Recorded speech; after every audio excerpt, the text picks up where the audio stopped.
I pushed the door open and called, "Hania, I'm back early." My voice sounded tired, but I still smiled because I had planned to surprise her with dinner. No answer came, only a strange heaviness in the air. I whispered, "Why is it so quiet?" As I stepped inside, the living room was messy, clothes scattered around. My chest tightened. "Hania," I said again louder. I walked toward the bedroom. In the moment I pushed it open, my world cracked. Hania gasped, pulling the blanket up, and Saad stumbled off the bed. I froze. My breath vanished. What is this?" I whispered, "Arham." "Wait, listen," Hania cried. Saad lifted his hands. "Bro, it's not what it looks like. It looks exactly like what it is," I said. But my voice shook. "How could you both do this to me?" Hania sobbed. "It was a mistake, swear. I was lonely, and you were always working late, so you chose him." I said, "My best friend." Saad stepped forward. "I didn't mean to hurt you. Then why am I standing here?" I snapped. Hania reached for me. "Please, just talk to me." "I can't," I whispered. My legs felt weak. I backed away, the room spinning. "I worked so hard for us, and this is what I come home to?" "Arham, don't leave," she cried, but I couldn't stay another second. I walked out, shaking as I tried to breathe. Their voices followed me, but I shut the door on all of it. My hands were trembling, my heart burning with unbearable pain inside. As I stepped into the night air, something inside me died, and something darker began to rise. Ferris opened the door the moment I knocked. "You look destroyed," he said, pulling me inside. "I don't even know what I'm feeling," I whispered, dropping onto his couch. He sat beside me. "You saw them. That's all you need." My phone buzzed again. I covered my face. "It's her. She won't stop calling." "Block her," he said. "I can't," I murmured. "I keep thinking maybe she panicked, maybe it wasn't." "Don't finish that," he snapped. "Cheating isn't an accident," stared at the floor. "What if I wasn't enough?" "I worked late every day," shook his head. "You worked for both of you. She chose someone else. That's on her." The phone rang again. Hania's name flashed. I answered with a shaking hand. Her voice burst out. "Arham, please talk to me." "I'm sorry. I swear it meant nothing." "Nothing," I said. "You were in our bed." "I was lonely," she cried. "I made a mistake, no?" Ferris whispered beside me. "Hang up." I swallowed hard. "Hania, I don't know what to think right now. Come home," she begged. "We can fix this." I closed my eyes. "I can't." Her sobs echoed through the speaker before I ended the call. Ferris exhaled. "Good. Stay strong." I rubbed my chest. "Why does a part of me still want to believe her?" "Because you loved her," he said softly. "But love doesn't excuse betrayal." I leaned back, exhausted. My mind kept spinning between anger and hope, between reality and denial. Even after everything I saw, some pathetic piece of me still whispered, maybe she didn't mean to hurt me. I hated that voice, but I couldn't shut it up. When I walked into the office, Kamal looked at me and said, "You okay? You look like you didn't sleep for days." "I didn't," I muttered. He leaned closer. "Did something happen with Hania?" I hesitated. "Yeah, something happened." Kamal sighed. "Look, I didn't want to say anything before, but I've seen Saad getting too close to her at parties." My stomach twisted. "What do you mean by too close?" "You know, touching her arm, whispering in her ear."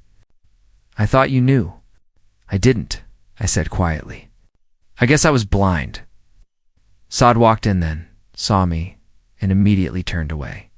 Kamal raised an eyebrow. "He's avoiding you, I noticed," I said. Gripping my desk, my phone buzzed again. Another long message from Hania. I opened it. "Arham, I'm sorry. I was stressed. I felt alone. You were never home. Please understand." "Shut the screen," Kamel asked, still trying to explain. "She's blaming my late hours," I said. "As if that excuses anything." He nodded slowly. "You don't deserve that." After work, I went to the apartment. Hania was inside, crying. "Please talk to me," she begged. I don't have anything left to say, I whispered. Don't leave, she cried, reaching out. I stepped back. I'm done hurting. I walked to the bedroom, packed every piece of clothing I owned, and headed for the door. She followed, shaking. Arham, please. I ignored her. Silence was all I had left to give. As I walked into the night with my bag on my shoulder, something inside me cracked open some spark. A faint but fierce telling me I would never be this weak again. My phone rang while I was sitting on the floor of my rented room. I answered without checking. Hello? Mrs. Noreen's sharp voice cut through instantly.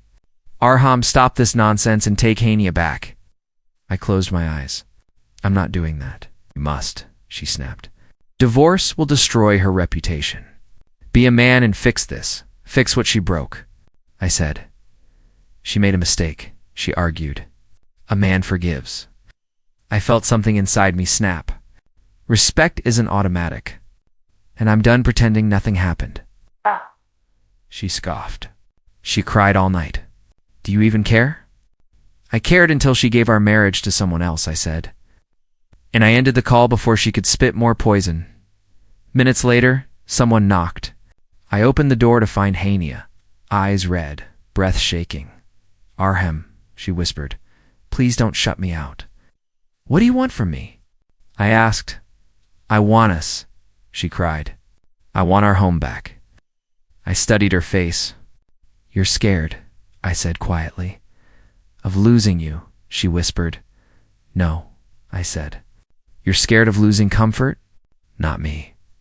She flinched. That's not true. It is, I said. If you loved me, you wouldn't have chosen sod. Her tears fell harder. I swear I can change. I'm done trying to fix what broke me, I said, stepping back. Arham, please, she whispered, reaching out. I closed the door gently. My hand shook, but I didn't open it again. That night, I sat at the small table, opened a blank page, and wrote the divorce papers. Every signature felt like cutting away a piece of myself, yet when I finished, I finally breathed not deeply, but freely. Work became the only place where my head stayed steady. I buried myself in tasks until Mr. Danish called me into his office. He looked at me carefully. Arham, you've changed. You're sharper, focused.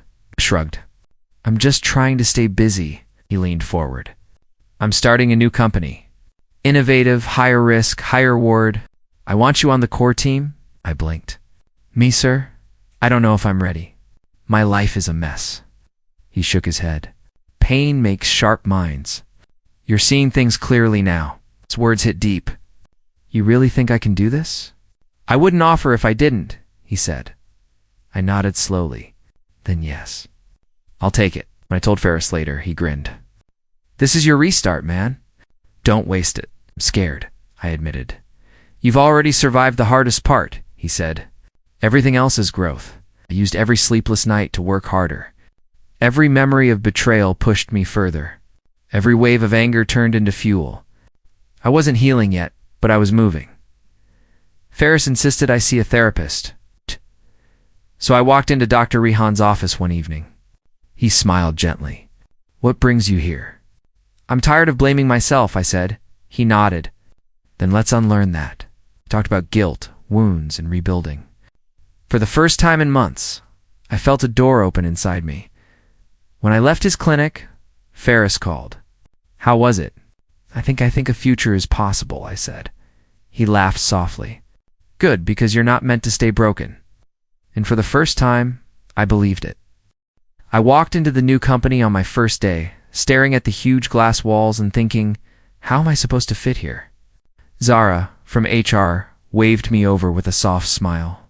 Don't panic, she said. Just breathe. I'll help you settle in.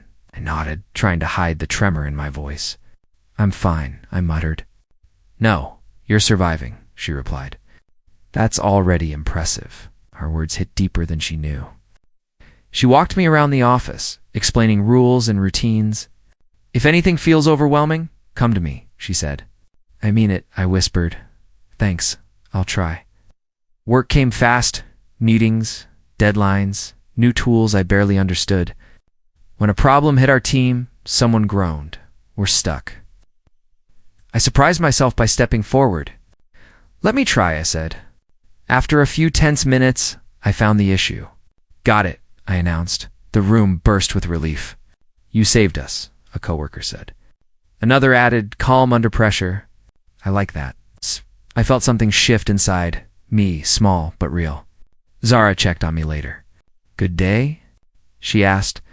Better than I expected, I admitted. I thought I'd break. You didn't, she said. You adapted. That night, while packing my bag, Hania's face flashed in my mind, but the usual ache didn't follow. I whispered to myself, you don't control me anymore. Zara overheard and smiled. Healing looks good on you, she said. I laughed softly. Maybe betrayal didn't destroy me, I said. Maybe it pushed me to where I'm supposed to be. As I left the building, the cool air touched my face, and I felt a certainty growing inside me that this was my real beginning. I walked into the office like it was any other morning until Zara said, New junior staff arrived today. Try not to scare them with your serious face.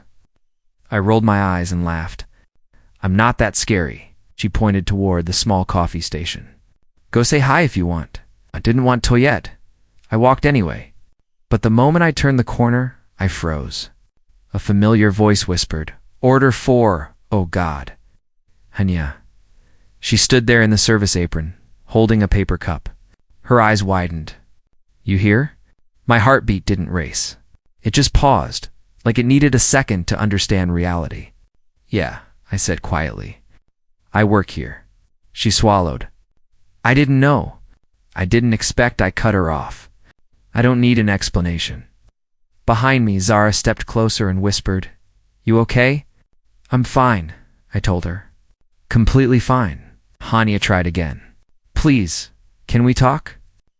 Just for a moment. I looked at her. Ely looked. She wasn't the confident, sharp-tongued person who once played with my heart. Her hands trembled slightly. Her voice shook. She seemed small. Lost. I don't have anything to say, I replied. And I don't need anything from you anymore. Shh. She whispered. I'm not here to bother you. Life happened. I stepped back. Life happens to everyone. Zara gently touched my arm. Let's go, she said. As we walked away, I heard Hania call my name, but I didn't turn. For the first time, her voice didn't pull me down. It didn't hurt. It didn't control me. In that moment, I understood something. She could no longer reach the place where I now stood. I had finally outgrown her. Hania caught up to me near the hallway. Please, just 1 minute, she begged. I exhaled slowly. 1, that's it. She led me to a quiet corner behind the storage room. Her hands shook as she said, Saad left me. I didn't respond. He said I was too much trouble. My mother blamed me for everything. She rubbed her face. I tried finding work, but no one wanted to hire someone with a messy past. Still, I stayed silent. She looked up, eyes red. I ruined us. I know that now. I kept thinking you'd always stay. I never imagined losing you would destroy me this much. I folded my arms. Why tell me all this? Because I'm sorry. Her voice cracked. You don't know how many times I replayed the things I said to you. I shrugged. You made your choices. She wiped a tear. I didn't think life would turn like this. I never thought I'd be serving coffee at a company you now help run. Those words hung in the air. They weren't meant to insult me, they were her reality sinking in. I said, this isn't about revenge. I don't want anything from you. She stepped closer. Do you hate me? No, I replied. I just don't feel anything anymore, she whispered. But I destroyed you. I shook my head. You destroyed the old me. Not who I am now. Her shoulders dropped. I'm sorry, she said again, softer this time. Like the apology was all she had left. I looked at her broken, hurting, lost, but I felt nothing. No anger, no satisfaction. Just a quiet truth settling inside me. I wasn't the man she once controlled. I had already walked out of that version of my life. I sat in Dr. Rehan's office, hands folded, trying not to fidget. I feel like I'm holding something I don't need anymore, I admitted. He nodded slowly. Anger, pain, resentment. You've carried it too long. Can you let it go? I thought seeing Hania like that working at the coffee station would make me feel revenge or satisfaction, I said. But it didn't. It only showed me how far I've come. Good, he said. That's growth. You're seeing your strength instead of their weakness. I exhaled, letting some tension leave my shoulders. I want to stop blaming myself, stop feeling tied to her choices. That's the final step, he said. Accept what happened and give yourself permission to move forward. Later, I walked past the coffee station and spotted Yusra restocking cups. She smiled faintly. You handled her very calmly today, she said quietly. I shrugged. I've realized anger doesn't fix anything. She tilted her head. It's impressive the way you stayed silent, yet strong. Her words hit me harder than I expected. Thanks, I said, feeling a small smile tug at my lips. Over the next hours, I started noticing it. Marai smiled at colleagues, joked a little, focused fully on my tasks. Ferris called me later. You seem lighter, happier. I am, I said. I still have scars, but they don't weigh me down anymore. Walking home, I felt it clearly free from the past, free from Hania, free from the anger I once thought defined me. For the first time in months, I breathed easily. The burden was gone, and I finally let go. The hall buzzed with chatter as I stepped in, adjusting my tie. Mr. Danish cleared his throat. Before we start, I have an announcement. I froze slightly. He smiled. Arhim has earned a promotion to head of the new division. His dedication, focus, and vision are unmatched. Applause erupted. I blinked, then looked around. Ferris grinned, clapping wildly. That's my brother, he shouted. Zara gave me a quiet thumbs up from the corner. Her smile was warm, encouraging, and then I saw her Hania. She stood near the back, eyes wide, heavy with regret. She didn't clap. She just watched. I realized something. I didn't win because she lost. I didn't succeed because she stumbled. I succeeded because I didn't give up on myself. When Mr. Danish gestured for me to come forward, I walked to the stage. My hands were steady, heart calm. I cleared my throat. Pain taught me who I am, I said. It showed me what I could survive and what I could build from the pieces left behind. And it taught me that my life belongs to me fully. Completely. The room went silent for a moment. Then applause broke out again. I looked out at everyone on my team, friends. Kaliksan felt a wave of peace I hadn't known in years. As I stepped down from the stage, I glanced at Hania one last time. Her eyes held regret, yes, but I felt nothing, only clarity. I walked out of the hall, my head high, my chest light. Every step forward left a fragment of the past behind. This time, my life was mine again. And no one, not her, not anyone, would ever break it.